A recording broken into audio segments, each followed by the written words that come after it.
right into it, though. Welcome to the Greatest Table Podcast. I'm your host, Tyler Watson, and today we're here with Veneficus Productions. Give a little round of applause, guys. A little applause from all the way back there. I don't know how much of the applause actually picked up. That's Gert, by the way. Hi, If you haven't guys. Hi, Gert. Hi, Veneficus Productions. Gert, so me and Gert, we go way back, meaning like a couple weeks, right? Yeah, a couple weeks. It's been good weeks. Good. Yeah. I don't know about that. I mean, like it's been like average weeks, I would say. Oh, it's been the best weeks of Gert's life. I think you've only been alive a couple weeks, no? Yeah. Oh, poor Gert. Yeah, we gotta get you a new shirt, buddy. Yeah. That one's looking a little big on you. Yeah. I kind of raided your closet for it. Yeah. All right. I'm not a child, so that could have been my baby clothes, though. Actually, you know what? We had to take him like children's place and stuff. You know, he wears like you go to like Croc store and they got the little bitty ones. Yeah, it's his. Yeah, he wears those. Just Crocs. Crocs sports mode? Sport mode? Always sports mode. Always. Gert's got places to be. Yep. Kurt does have places to be, which is here. Yep. Yeah. He lives here. So why don't you guys? So you guys are Mason and Michelle. Yes. So you guys want to introduce yourself and kind of your role in the duo, I guess, because you guys have a little bit of a dynamic here, right? Yeah. I'm Mason. I am mainly like creative director for the company. I've written shows for the company. I direct. I act. The creative vision. I like to. You're the Swiss Army knife of the production Yes. company, right? Yes, and only recently have we taken off a couple of my hats. Okay. So, but I still oversee the hats. Yeah. No, that's probably the right thing. You want to focus on making one thing the absolute best it can be, right? And for you, what would you kind of classify your role as? I'm the executive producer, which pretty much means that I kind of organize things behind the scenes. So organize the different people that have different roles, make sure that people are doing whatever they've been hired to do, and just keeping things organized and keeping the ship rolling. Yeah, making sure we don't sink. Yeah, well, and making sure that it's funny because with the creative process, Mason will have all these ideas, and I'll come to him and I'll say, why don't we change this because this would be cheaper, or this would be easier, and sometimes he says yes, but a big majority of the time it's like, no, this is my vision, this is what I want, and so part of my job is to say, okay, well then that must be really important to the overall vision, so let's see how we can make that work. Yeah, I mean, maybe it's like, I always say anytime I do anything like that for somebody's project, I'm like, it's like, if you're the person creating it, like if you have the creative idea, it's like you need to be able to just ask the question of what could we do, and then you need somebody else to worry about how we're gonna do it. Yeah. Because if you're spending all your time figuring out how we're gonna do things, like you might not even know of the things that could be done, right? If you limit yourself to the knowledge of what's possible, then it's like you're gonna limit your creative ability, and it's like, no, it's like make it. And that's how I am with this, is I'm very like, I try to do both at times, and it's tough because I'm thinking I want to do this because this sounds awesome, but then I'm like, well, we can't do that. We can't. That would make no sense. That's how I've always written for when I do write for shows. I never think of. I have to actively stop myself from thinking of, oh no, we can't do that. That's gonna be too expensive, or that's gonna be impossible. I get to think. Just go wherever my vision, my creativity takes me, and I will figure it out later. Yeah. Well, it's learning where to compromise. Yeah. And so far, actually, it's worked out really great. So whenever and we're getting better at doing that sort of thing, and following the vision and go, okay, the way that we're doing it right now isn't working, so let's take a step back and figure out how to make the vision work. Yeah. So. Now, obviously, you guys are a little bit. I guess it would be kind of you've gotten a lot of under your belt at this point. You've got the experience, you've gotten a lot of practice. Tell us about some of the stuff you guys kind of starting this out, how you started out, and why you started it. Veneficus Productions, that being. Well, I think how Veneficus started was I had an acting coach who became my writing coach, and I was a big fan of Star Kid Productions. He did a bunch of adult comedy musicals on YouTube and kind of blew up for that, and I was so inspired by them. I was invested in parody, and right, because I've always been a fan of comedy, and seeing parody shows that were done theatrically, because I grew up doing theater, I wanted to do it, so I wrote my first show, Bros, a parody, which was just a Nintendo parody in general, but mainly Mario and all them. Right. But I needed a production company to do that show. I wrote the show first before the company even existed. Right. And I was like, I want to do this, so I'm going to do it. Yeah. And we figured out how to start a company, and it's kind of just snowballed from there. I kept wanting to write shows, and it cuts out the middleman whenever you just create the production company yourself. Yeah. Not having to find somebody to put on my show. I'll do it. Yeah, rely on your own connections and do it yourself. Yeah. I fully agree with that. You look like you did something you wanted to say, or maybe I'm wrong. Oh, well, actually, I wanted to mention his acting coach, Kieran Flake. Shout out. Shout out for Kieran, who was just an awesome inspiration, and especially with his early writing, because he was a few years younger. We've been doing this for about 3.5 years now, so just wanted to do that. The company started when I was 16. I think. 16. Yeah. Gert, you like musicals? Oh, I love musicals. You like plays? Yeah. Do I have a favorite? Do you have a favorite? Yeah. Ooh, my favorite musical is probably Pippin. Big fan of that one. Wow. I wasn't expecting that. Well, what about you guys? Veneficus Productions? Nice. I mean, it's hard to narrow down. I would think professional world-wise, probably maybe like Sweeney Todd. Sweeney Todd. Classic 1981. Everybody on that cast was chosen by Sondheim himself. Wow. A lot of Sondheim, but also Star Kid. Of course. The number one inspiration. You can tell we like Star Kid, and we've done... Yeah. This is the third one. This is our third Star Kid show. Yeah. They fit our vibe, and they're really good shows.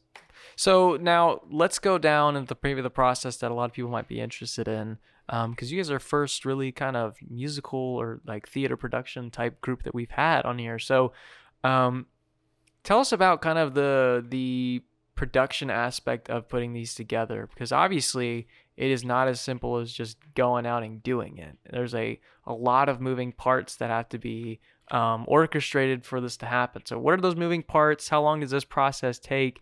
And what have you learned about it? Well, actually, let me interrupt that real quick, because you say it's not something you go out and do, but I will say that that is one thing that I really admire Mason for, is that he's never let, it's like we were talking about earlier, he's never let the fact that something might be difficult stop him. So he'll write something and say, you know what, I'm going to do it. And so that's a big part of it. That's a big part of getting this done, is just deciding that you're going to do it and then making it happen. Yeah, absolutely. And for you? Go ahead, Mace. I mean, that is a good kind of synopsis of my process. It was first finding the people to do it, and it's gotten, we learn how to make things more efficient the more shows we do. But it's kind of like most production companies out there, there's not a lot of small startup production companies that are like isolated, doing stuff for themselves, like Star Kid, kind of just self startup like us. There's not really a lot of guidelines to how to do that. Yeah. So I kind of especially with writing our own shows, that helped on the cost end of things, but it's also finding the people, finding the space to do it, Mhm. finding out how to do lights and get lighting people, and also paying people. And Yeah. there's a lot of steps that you gotta figure out, and that's, I mean, I'm thankful for my mom for helping me kind of organize all that. I'm good at all the creative stuff, but I definitely need a team with numbers, because that's where I that's not my strong suit. My strong suit is Right. I can design like 100 costumes, but whenever it comes to like financing or Yeah. schedule, anything like that, that's where I lose my reins. Yeah. Well, Yeah. and I do have to say, I hate to give another shout out here, but Greg Schick, who is the owner of Firefly Theatrical, which is a children's acting studio. He was still continues to be very supportive. He was always supportive of Mason and his writing. Gave us a place to put on our first few plays. Now we're not putting plays on there anymore because our plays are more grown up, and so it's not appropriate for us to have them. They've gotten more and more grown up. Yeah, so it's not appropriate for us to have our plays at his theater. But he's been awesome. Theater. So having mentors that are supportive of young actors and writers is essential. Yeah, absolutely. Yeah. And we're starting to get what we're trying to do is to develop a good team. Mhm. And our sort of dream is to have the same people go from play to play to play and just change, so having a reliable troupe. Yeah. And people change here and there because, they might not be able to do this one play this time because they have plans, but having a strong group of people that we can use over and over again that we know we can depend on has been very, very good. And we're learning that the more that we do, how important that is. Yeah. And we don't only kind of look for just normal actors. I think something that I harbor on a lot is we're an adult comedy production company. Mhm. So we specifically look for funny. Yeah. Yeah. Like that's Character actors. Character actors. I've always been a character actor. Mhm. I think it's slowly, especially in musicals, has become a bit of a lost art, at least on like Broadway and stuff. Mhm. A lot of it's turned a lot more. You look for the same like vocal type and look for all the leads and stuff, and we want a place for funny people. You can only write so much funny, and some of it is just kind of improvised, I guess. I think some of the most funny parts in like just media in general is the stuff that is just kind of done on a whim or done from that person's personality. I mean, Gert's just funny. Oh, thank you, Tyler. Yeah, I've been very hateful for you today, and I'm sorry. Yeah. But you're very funny, Oh, thanks. A high five. Yeah. High Oh. five. All right, that was kind of awkward. But anyways, I guess we'll move on from that, or at least we'll attempt to. But how did you come up with the name? Because I know you guys have said that you guys have the 2 website names. I don't know if you guys want this in. Do you guys want this in if I mention that the reason why you have the 2 names? You can. Okay, cool. I didn't want to make sure I outed you guys. So you have the 2 names. You have the wizardingproductions.com, but you also have your main one, which is Veneficusproductions.com. Mm-hmm. So where did the name come from? And I know that people kind of may have some issues pronouncing it. So where did the name come from, and why did you pick it? Well, the name originally came from, I've always liked kind of the aesthetics and stuff of magic. Mm-hmm. And I felt the theme of, I don't know, bringing magic to the stage. Right. Whatever, with our world building, even with comedy and everything. Mm-hmm. But Veneficus is, I believe, sorcerer. Latin. Sorcerer or magic, just general. Right. In Latin. Mm. It's like directly just Veneficus. And I was like, it's got a nice ring to it. Yeah. So I immediately stuck with that, and we've. Sounds very epic, not gonna lie. Yeah. It's very, very distinctive. Yeah, that is very cool. I really like the name. Now you guys have done quite a few productions at this point. Like you guys, although you guys are kind of branching into a new era of your productions, you have a long line of doing this before. So what are some of the other productions you've done, and what did you learn from those? We've done 3 original productions, and this will be our 3rd bought production. Our last show was The Guy Who Didn't Like Musicals. The show before that was one of my originals. An original I wrote by myself, which was a kind of Lord of the Rings spoof called The Quest for the Amulet of Haras. Nice. A really long name. Which adds to the comedic level. Adds to the comedic, yeah.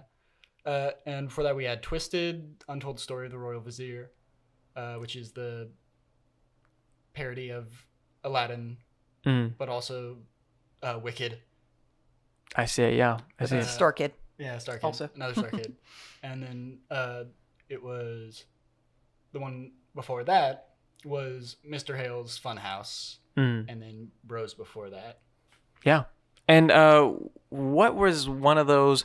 What is something you learned from doing those? Something that kind of elevated your process from doing those over the years? I think over the years, something we've learned to be more and more strict about is attendance. Yeah. Attendance is hard. Everybody's got busy lives.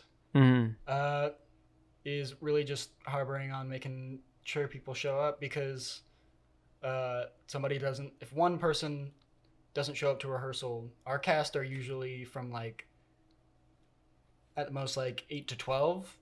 So like if you're missing 3 people, you're missing. It hurts. Yeah, it hurts. You're not. You're not able to do a good portion of the show. Yeah. We've learned just to be a lot more strict about that, because it definitely affects the process, and it slows us down. Yeah. I think it's now the attendance part, obviously the rehearsals with the different actors. What are the different levels of making this happen? Because obviously there's the acting, but what else? What other teams are involved of this process? Actually, I'd like to answer that one, just because this is something that's with this particular production that we're working on right now. Pardon me. We found that having more people to wear those hats, like Mason was talking about, is so important. And I'd actually seen an interview with Quentin Tarantino where he was talking about that, where he said that at one point he always thought he had to do it all because he had his vision and he wanted to make sure everything was done right. And then he discovered that, what you do is you control the vision as the creator, and then you just make sure that you hire really good people to carry out those visions. And so we've hired a wonderful marketer and several other people. We have a dance coordinator now. We have a person that is our music director. And those things are just, they take so much pressure off of Mason and I, feeling like we have to do every single thing. And then he can concentrate on the directing, and he still does the stage stage design and costume design, and so he still won't give up some hats. Yeah, he still has a lot of stuff that you at least will have does. your input at the very least. You'll be like, oh, I'm gonna get the final say on that. Right. So that kind of stuff is just, it's so helpful to get a team rather than 2 people running around like chickens with their heads cut off. When you do every single aspect of the process, you just know certain things are just not going to be done perfectly. Yeah. It's like you start to sacrifice things because you're sacrificing your time. And it's like, even though you may have the best ability to do a task, you don't have the time to do the task. So I think it's really important that you have a team. And I mean, obviously it's like, finding a group of dedicated people who are just dedicated to the vision and to the mission of making these things happen. Yeah. Gert's got something for us. I've got a bit of a question. Okay, so that classic saying in theater where you go, the show must go on. Yeah. Yes. So, Yes. is there a specific, maybe memorable moment where you had one of those, the show must go on, and specifically, how you worked as a team, a crew. I would like to hear about that. That's a great question.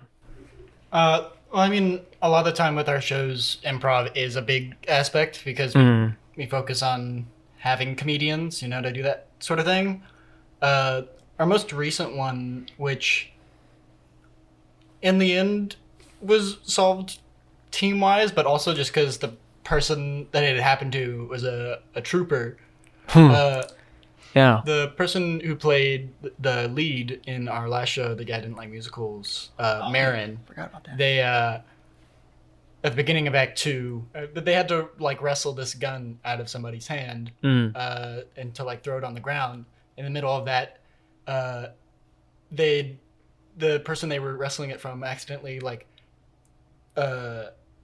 put their elbow right into the knee, and I don't think it was dislocated, but it was close, and oh God. yeah, Marin collapsed on stage and was in real pain, but stood up and continued the rest of the show Oh, hobbling, wow. still fully in character. Wow. It was we all checked on Marin to make sure they were okay, but Yeah, for a second we were like, is this part of the bit? Yeah, Or is it was- this... Yeah. It's a We couldn't comedy tell. though, So right? good. Right. Yeah, it was Oh, a it's just more funny. yeah, it was that's- super funny. honestly, if it were me and I'd be such a baby about it, I would be like, all right, I'm done. My knee hurts. I'm done. I mean, that's crazy though. Just actively, did they figure out did he have to go to, did they have to go to the hospital or something like that? No, I think they just had previous problems with their knees, so they're kind of just able to get through it. Wow, the show must go on. We're like, are you okay? And they're like, yeah, I'm fine. It's like, Dude, no, hobble I'm away. working. Let me work. Yeah. I have 'Cause the show really must go on. really off-topic story that you can cut this if you want, editor, but it's really funny. So me and my very, very much the show will go on. Me and my buddies were playing Ultimate Frisbee. And, we just got started. We're all having fun, blah, blah, blah. And I throw it to my friend. And he kind of lands an awkward way because he's diving for it because he's going all out, which I don't know. It's just casual. And he's going all out and he dives like this and he puts his elbows under his chest. And he immediately goes to the ground and is just kind of out. He's just kind of freaking. He's just kind of he tells something's wrong. They all keep playing. And I'm like, guys, I think he's not okay. And I come up to him like, hey, man, you all right? And he's seems like he's almost lost his breath. So he broke his ribs. Or at least cracked ribs. And what was happening is obviously his lungs were being very compressed because of ribs. And I sat with him for about 10 minutes before I finally got everybody to just stop playing so we could, decide if we need to take him to the hospital or not. And we debated after they finally got done. We debated for probably about an hour which is, wow. I'm so glad he didn't have a punctured lung or something because oh gosh, he would have been gone. He ended up driving himself home because one of the guys just didn't feel like we needed to call an ambulance. And of course we didn't know that his ribs were broken. We thought he just had the wind knocked out of him. And he drove himself home, and it was awful because he just looked rough. Yeah. And it was about a 40-minute drive. He got home, he was fine, but he then just let us know that he had cracked his ribs. Wow. But he was not about to let us take him to the hospital. Yeah, you never know when things like that happen. Yeah. I have a friend who broke both of his wrists hanging curtains. He was hanging curtains for his wife. He was up on a step stool and fell and tried to catch himself on his wrist. Broke both his wrists. Oh gosh, that's And I awful. told him, I was like, you should make up a story for that. Yeah, instead I don't of know. telling people you broke your wrist hanging curtains. I was jumped in a back alley or something. Yeah, I don't know, something. Breaking both wrists? Oh my gosh, that's awful. That's so off topic, but that is terrible. Wait, did you have something, Gert? Oh no, I just wanted to say thanks for the stories and shout out to awesome actor Marin for pulling through at the end. Yes, shout out to Marin. Yes. Yeah, shout That's out. awesome. My gosh. And that was the beginning of Act 2, so there was still Half the 40 or 50 yeah. minutes to go. Oh my gosh, yeah. Well, for you guys, obviously writing is a big aspect for you. Yes. I think a lot of people might wonder what is the different writing process between what's the difference between writing for a book, writing for a screenplay, and writing for a theater play? I have a lot more. I have the most experience in writing screenplays, not screenplays, theater plays. Theater plays, yeah. Because that's a lot. That's the format that I learned. Right. And that's the one that I was able to feel the most accomplished whenever it was performed. But I haven't written any books, but I have written scripts for videos and YouTube and stuff like that. Yeah. And really, I think the difference is thinking about the amount of characters you have, because you're limited to how many actors you want to have and who can play what part. Because in a lot of my shows, I like everybody. If you're not a lead, you're going to be playing multiple characters who, no matter what part you have, you're going to play a good, like, substantial part in the show. Right. Probably multiple. Have multiple standout opportunities to show yourself as a character actor. And that's really something I try to focus on, is having those different bits or improv character actory moments while also having a cohesive story. And that specifically is a lot easier to do on stage, because you also get the feedback. That's something I've always liked about doing stage shows. I like writing for screenplays, but there's nothing that compares to getting the live reaction, live feedback, or when something like an improv moment happens and something messes up. That's some of the most enjoyable times in the show, is when the actors make themselves laugh. Just people having fun. People having fun. I fully agree. Would you cast Gert in one of your shows? Ooh. I think so. Yeah. Thank you. Yeah, Gert would be down to audition. Yeah, Gert's got like a pretty hefty like rate. We'll talk about that afterwards and stuff, right? Yeah. We're working on getting me copyrighted, probably. Yeah, copy. I'm gonna start saying Gert like CC after CC. everything. Trademark. That's Yogurt. Sorry.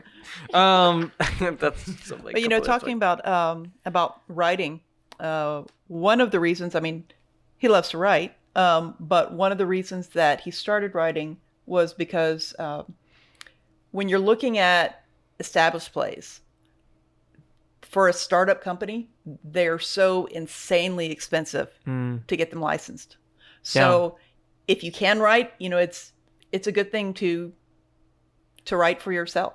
And just because you can't afford anything else. Now Star Kid plays they're very affordable. I mean, they're still, a decent amount for what it is, but they're more affordable compared to other places. But a great thing too is, now that we've got a pretty established troupe of people that we use over and over again, if we have somebody, he writes plays where he'll write specific parts for people. Yeah. And that's really cool, because if you have someone that maybe they want to be a lead in the next play, or they want to play a specific kind of character, if they go to Mason and say, hey, this is what I want to do, or I want to have something in a specific range, a better vocal range for me. He can work around that and write for people. Well, and it's, since I'm writing my own shows, again, I try and write parts that, no matter what part you're playing, gonna be happy with it, and especially if it's not a predetermined, like if it's a brand new show, you don't know what part you're gonna get, but you know you're gonna get a good one. Right. And that's why we really try to have the same general group of people within like our circle that interchange depending on what show we're doing. We've had people leave and come back. Yeah. But I'll write roles specifically for people, like this person it'd be really funny to see them play this type of character. Yeah. Or like whenever I'm writing, I'm envisioning the actors that I know and the comedians that I know in those parts, in like a costume. I envision those people, and that definitely helps me write just in general. Yeah. Is having those character actors and like their personalities. Yeah. Because then you're kind of like, I feel like when you write a character maybe you're always kind of at some point you're thinking of somebody. Yeah. You know, it's like because you only know traits off of what you've seen from other people and stuff. So you're always writing for somebody. You just don't know who. But I guess when you're writing for the individual person, you can be a lot more direct and sincere. Yeah. Of course, I guess you wrote a really bad character for somebody, then I don't know how they would treat that one, right? Yeah. Well, so now let's talk about your future projects. So I know you have one production that we're going to talk a lot about. Yeah. And you'll see, you probably might have seen on our social media, the Trail to Oregon, which you're currently your baby, I guess. Yes. So why don't you guys tell us about that? What's that been like? And yeah, just tell us a little bit about it. Well, the Trail to Oregon Star Kid show. Mm-hmm. This will be our third and probably final. Because Of Star Kid. Of Star Kid. Okay. Of Star Kid shows. Not Not in of shows general. in general. Okay, good. But Star Kid's been a good shooting off point for us. Mm-hmm. Because it has an established fan base, Right. and that's something we can take advantage of. But also, they're funny shows, and Yeah. it's really a way for us to advertise kind of what we're all about because they fit our vibe. And people know the show, and they're Yeah. like, "Oh, I love that show." And they see the actors more specifically is like, oh, these people, they did it good. Yeah, that's definitely a great aspect of that of theater is that you get to, yeah, sure you're using a different story that's maybe not your own, but if people see you did such a good job, they might come back just for you. Yeah, right. Just for the people in the company. And what is that? What stage of that process are you guys in now, and where is it going forward? Kind of like of putting together the Trail to Oregon like production. Like, what stage are you guys kind of at in that process? We are at the, I guess, like ending stage now. We're cleaning everything up. We had rehearsals again today. We have rehearsals like once a week for 9 hours. With a lunch break in the middle. But yeah, we're nearing the end of our process right now. We'll have Tech Week in about a month. Wow. And then we'll have 2 weekends of shows, but we're nearing the end of having things ready to do, like run-throughs. And we want to do that as soon as possible so we can be polished by the time that we get to those show dates. Right. Because this is a show that you need to know very well, or else it falls flat, because it's a very improv based show. Right. The synopsis of the show, kind of the intrigue of the show is a parody of the video game The Oregon Trail. Right. And like the video game The Oregon Trail, at the beginning of the show, they asked the audience to name every family member in the cast. So you get to name the father, you get to name the mother, you get to name the daughter, the son, and the grandpa. And you get to choose their last name. And throughout the entire show, there'll be multiple moments where they'll say the name or use the name in a song. Like a pre-established song with dance. And it's very much I have a specific word. No, you're all good. Very much recommended that all the names that the audience suggests be silly, because that's what a lot of people did when they were younger, growing up in school, having to play the Oregon Trail. You give all your family members crazy, wacky names. And that's the same thing with the show. Yeah. And during intermission, you get to choose which family member at the end of the show dies of dysentery. And there's a whole number of them dying of dysentery that, depending on, every show will have a different ending depending on who gets voted. Yeah. And depending on who gets voted for, that's who gets to sing the entire number. So somebody, all 8 performances, may not even get to sing the number. Imagine it's the same guy every single time. And you're just like, oh my gosh. Real quick, did one of the cameras die? Is that what happened? So you guys, so the actual thing is actually for going off of the day this will actually be uploaded. This will be, I believe, the next Friday. So this is technically 4 days from when this is uploading, which is crazy, right? Yeah. The 28th, right? If I got Yep. that right. Yes. Sweet. So are you guys excited for it? And what are you hoping? Are you gonna hope that hopefully people show out for you guys? I hope. Very excited. And we actually are going to be performing 2 weekends. Yeah. So this Sweet. is something that we've never done before. We've always just done 1 weekend show. So we're hoping to get lots and lots of people to come and see it because it's a really fun show. Yeah, Right. and because every show will be completely different. Yeah. Well, if you're watching this, then you definitely need to go check this out. 1000%. Come check it out. Not for the kiddos. Not for the kiddos. Yeah, It's a that's rated R show because Rated R show. of language and adult situations. So That's a good point. That's yeah. a good point. Don't bring your kids. don't bring your little kids. I don't know how many little kids are listening to this right now. I don't know how many kids Unless listen to they're our show. really chill. But Unless they're really chill.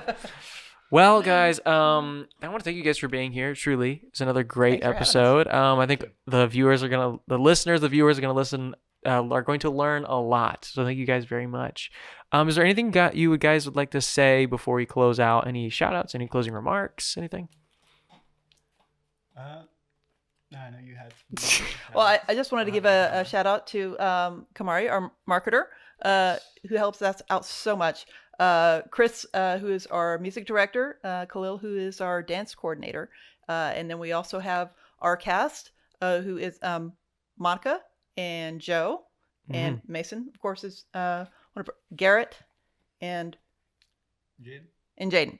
And Jaden. So it's a small cast, only 6 people. So It's gonna be great. You're gonna be gonna be. great. I'm excited for this. I will be there. I 100% be there unless All something right. crazy happens, but I will be there. Well, thank you viewers so much, or thank you listeners and viewers. If you're watching on YouTube, hope you enjoyed. Definitely leave a comment, subscribe. If you're listening on podcast platforms like Spotify, Apple Music, or Apple Podcast, Amazon Music, go ahead and give us a follow. Go ahead and leave a comment, leave a review. I really appreciate it. Other than that, and a couple other things that I'm going to advertise to you. We have our film festival October 1st. Go buy tickets. Go buy tickets for this show. It's this weekend. So go buy tickets so you don't miss it. One other thing, sorry. I'm sorry, Isabel. We had one more. I left out Mother. Oh, yeah. Hopefully she's not watching it. And she's like, hopefully she's not upset. Other than that, have a great day. We'll wave at this point. Goodbye. Bye. Goodbye. Thank Thanks you. for listening.